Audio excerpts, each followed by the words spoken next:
eating all the right things but still find it difficult to lose weight? Have you ever thought that the problem may be less with what you're eating and more about how you're eating it? Hi, my name is Jen Thomas from Jen Thomas Fitness and creator of Baby Bump Fitness. And I'm here to chat with you why how you eat is just as important as what you eat when trying to lose weight and feel satisfied. I wouldn't be surprised if you're watching this video scratching your head wondering what on earth I'm talking about. If so, I'm about to give you a whole new set of skills that will take your food awareness to the next level. It comes as a surprise to some of my weight loss clients that the first few habits I have them work on have nothing to do with what's on their plate. Let me introduce you to 3 concepts before we dive in. Eat slow, eat until 80% full, and understanding our hunger and satiety cues. Sound easy? Not so fast. Just because something sounds easy doesn't mean it's simple to do. Let's tackle slow eating first. In our world today, there is so much happening.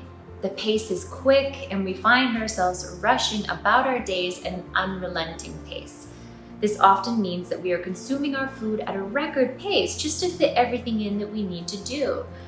Even people who love their food, consider themselves foodies, will find it difficult from time to time to sit down and really enjoy their meals.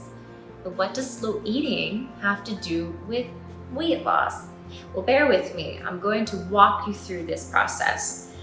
Our brains and our stomachs are connected, but not at a 4G pace. It's more like an internet dial-up from the 1990s. It takes time for our stomachs to digest food and rumble again to indicate that we need refueling of food. When that happens, we not only feel hungry with the rumble in our stomachs, it goes to our brain and we start thinking about food, looking at the clock, or experiencing mood shifts and start getting irritable, and we go on the hunt for food. It also takes time for our stomach to register it's actually full. The time it takes for our stomach to send the message to our brain that we're full is about 20 minutes. I'm sure you've experienced this feeling once or twice before, so let me set the scene so you can experience it again. Imagine that you've discovered that you're extremely hungry as you sit down for your evening meal. Everything on the table looks and smells amazing and you're so hungry. You start wolfing down the food without even tasting it. You take spoon after spoon, helping after helping, and nothing seems to be filling you up. Eventually it hits you. You feel full and very satisfied. But then 20 minutes after you start eating, something mysterious happens. You feel grotesquely full, too full. You're busting. It's an uncomfortable feeling, and you may even complain, why did I eat so much? You wish you could take back time and eat a little less at dinner, but the damage has already been done. So you cut your losses and lie on the couch and take a little nap. I'm sure you are nodding your head right now. We've all been there. So how does this play into weight loss? Well, if you are continually overeating at the majority of your meals and ignoring your satiety cues, you are likely overconsuming the amount of calories required to maintain your weight or at least stop you from gaining more weight. It may not seem like much at first, however, over time this can lead to 10, 20, 30 pounds of excess weight that could have been avoided had you paid attention to what you were eating. So what does this actually look like, paying attention to our food? Well, paying attention to how long it takes us to eat our meal is about bringing awareness and enjoyment back into our meal times. It's just as much about reteaching our bodies what it feels like to only eat what our body needs. It's a lesson in how to enjoy our food again.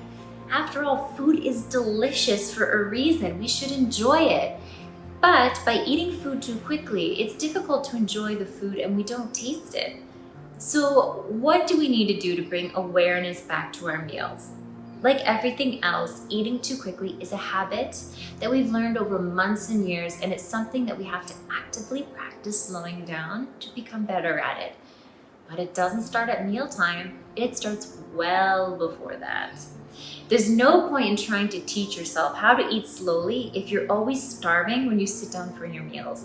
That's not a great time to learn a new skill, as your primary focus is on getting food into your body to start feeling better again. We need to start this process after your last meal and start awareness there. How full are you after this meal? On a scale of 1 to 10, 1 being not at all satisfied and 10 being full to the brim, where does this meal sit for you? Now, let's use the scale of 1 to 10 to check back in with your hunger as you progress through the day. For the first hour past your meal, you should feel about 1 to 2 on the hunger scale. At 2 hours, maybe 3 to 5. By hour 3, you may experience a little niggle of hunger, and by 4+ hours, you will likely be hungry again. Now, this is where people make a crucial mistake. They try to push their hunger for another 2 to 3 hours because that's when they decided they should have dinner. If you ate something small around the time you felt hungry, acknowledging and honoring that hunger feeling, chances are you won't be as famished at your next meal. A lot of people try and not snack because that's what they feel they should do, but they are putting too much time in between their meals and risk being too hungry and overeat at the next meal. Understanding the digestion process and when you should feel hungry will also help reduce negative emotions of guilt or shame when you take a bite when you actually need it the most. Now that you've made it through your 4+ hours between your meals, you should feel hungry about 7 out of 10 on the scale. Now, if you don't feel hungry now, that is okay. You wait till your body tells you that you are. When about 7 out of 10, you should have enough wits about you to practice slow eating during your next meal. Are you ready? Let's do this. Now I'm gonna paint a scene for you to get you in the mood to eating slow. You and your partner decide that it's date night. So you book a lovely restaurant that you've been anxious to try for quite some time. The food is meant to be outstanding, a little on the fancier side, and so is the price tag. But it's date night, so you decide to take the splurge and enjoy this night out without hesitation. You're seated at your table and you notice the environment is calm and soothing. There's no frenetic music playing in the background, making your heart race and making you want to go fast. The waiter is calm and takes his time. You don't feel rushed into making decisions quickly. You can enjoy this experience. Because it's on the fancier side, you know that the portions won't be that big. When the food is laid in front of you, you take a moment to take in how delicious it looks. And maybe you even take a picture for Instagram. You smell the aroma and you analyze the bit that will be your first bite. You take it, it's delicious. You roll the flavors around your tongue and you enjoy the explosion of richness of texture. What an experience. You can make this dining experience last 2 hours. Now, I'm asking you to make your dinners last 20 minutes. So how and what can we take away from that fine dining experience and replicate it in our evening meals? So remember I said it takes 20 minutes for your brain to catch up with your stomach that it's full. Your goal is to time yourself and make your meal last 20 minutes. If you need some context, that's like one short episode of Friends or something on TV. For the particularly fast eaters in the audience, it's going to sound incredibly daunting. It's a lot of time if you're used to eating your meals in 4 to 5 minutes, which a lot of people are. It's not every day we have 2 hours for a fine dining meal, and 20 minutes can seem like a lifetime. My advice to you is that you create a log for yourself where you time yourself how long it takes you to eat at your next meal, but no judgments. Whatever that time is, just try to add 1 or 2 minutes to it and just practice that for the next week. Increase it by another 1 to 2 minutes the next week. Over time, you will build your capacity to take longer and longer at each meal. Now, another tactic could be to watch the slowest eater at your table. This could be a young child. What used to aggravate you because you wanted the meal time to be over fast will likely start to fascinate you now. You can even play a game with your family to find out who is the slowest eater, and the slowest eater wins. Make it fun. But my friend, your work is not done. We just talked about slow eating. We need to focus on our food now. It's easier to time your food intake than it is to sit down and enjoy it. When we lose focus, we enjoy our food less and we tend to eat more. Practice staying focused and present. Pick out the flavors in your mouth. What do you taste? How strong is that flavor? Is it sweet or tart? Do you like the texture? Really experience your food in a whole new way every time you eat. Food doesn't have to just be something that gets you from A to B. It can add so much enjoyment to your life as well. And food doesn't have to be something you avoid and deprive yourself of in order to force yourself into losing weight. Because if you focus on your food and enjoy it as you wait 20 minutes, chances are you'll start feeling naturally full. This is difficult for you to feel. Try putting your hand on your stomach and just palpate every few minutes to actually understand that full feeling. What we're waiting for is the magic sweet spot called 80% full. Basically, 80% full means you're not grotesquely stuffed. You're satisfied. You could put your fork down and not eat another bite. You can use slow eating and eating until 80% full in any circumstance. For example, you're invited out to your in-laws for lunch and you don't want to make a big deal about how you're trying to lose weight. How can you focus on your nutrition without bringing too much awareness to your dieting to the table? You eat slowly and you register when you're 80% full and then you finish. That way you don't overeat your calories. What about if you're at a dinner party or a buffet?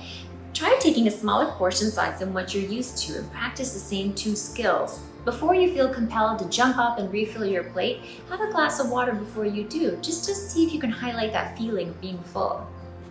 Sometimes we're served food where we can't keep an eye on the portion sizes, or we feel compelled to continue eating to get our money's worth, like at a restaurant. You can always ask the waiter to bring you half a portion of the meal that you would like, and if they can't do that, ask them to box up half for you so you can take it home.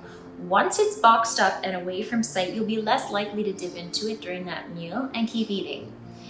Another tip is not to serve your plate from the center of the table where you can continually serve yourself. Put the serving dishes in the kitchen and serve your plate in there. To get seconds, you have to physically get up and go get them, which is a bit of a deterrent. And that way you actually sit and register if you're full and need it or not. Another great suggestion for minimizing your food and calories is a visual one. Most dinner plates and tallies are quite big, and we put what we need to eat on them. It actually creates a lot of white space around it and makes us feel like we're not getting a lot of food. But if you reduce the size of your plate or use a bowl, it helps create this full, rich feeling of your food, and you actually feel more satisfied with what you eat. And finally, try eating your protein first. Protein takes longer to digest than other foods, and it can make you feel fuller for longer. Try eating your protein, even the plant-based proteins, first, and then move to your vegetables and then your carbs. And then you can register where you're full. Ultimately, you have to find the right system of success that works best for you in your home setup. If one of the suggestions I mentioned doesn't work, play around and see what does. After all, learning how to enjoy your food according to your body's requirements is going to take time to reestablish, so practice some self-compassion along the way.